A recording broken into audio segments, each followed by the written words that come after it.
നമസ്കാരം. BDS വിദ്യാർത്ഥി നിതിൻ രാജിന്റെ മരണവുമായി ബന്ധപ്പെട്ട് ഇന്ന് കേരളത്തിൽ സംസ്ഥാന വ്യാപകമായി ഹർത്താൽ ആചരിക്കുകയുണ്ടായി.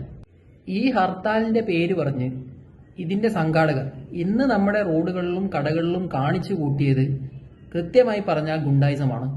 ഇന്ത്യൻ ഭരണഘടനയിലെ ആർട്ടിക്കിൾ 21, അതായത് ഒരു വ്യക്തിയുടെ ജീവിക്കാനുള്ള സ്വാതന്ത്ര്യത്തെ തച്ചുടച്ചുകൊണ്ടാവരുത് പ്രതിഷേധ പ്രകടനം എന്ന ഒരു വ്യക്തിയുടെ സ്വാതന്ത്ര്യത്തെ കൊണ്ടുവരേണ്ടത്. ഇന്ത്യയിൽ ബന്ദ് നടത്തുന്നത് കർശനമായി നിരോധിച്ചുകൊണ്ടുള്ള സുപ്രീം കോടതിയുടെ ഗൈഡ് ലൈൻസുകൾ നിലനിൽക്കെ അതെല്ലാം കാറ്റിൽ പറത്തിക്കൊണ്ട് ഇന്ന് നടത്തിയ ഹർത്താലിനെതിരെ കേരള ഹൈക്കോടതി സ്വമേധയാ കോടതിയലക്ഷ്യ നടപടികൾ സ്വീകരിച്ചിരിക്കുകയാണ്. കേരള ഹൈക്കോടതിന്റെ പോലും ഗൈഡ് ലൈൻസുകളെ മറികടന്നുകൊണ്ട് കൃത്യമായ ഒരനുമതിയുമില്ലാതെയാണ് ഇന്ന് നിരത്തിൽ ഈ ഹർത്താൽ നടന്നത്. എനിക്ക് ഇവരോട് ചോദിക്കാനുള്ളത് ഇത്രയേ ഉള്ളൂ.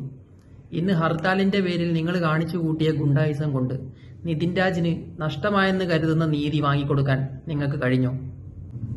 അതോ വിദ്യാർത്ഥികളും രോഗികളും വ്യാപാരികളും അടങ്ങുന്ന സാധാരണക്കാരന്റെ കണ്ണുനീരാണോ കാണാൻ കഴിഞ്ഞത്?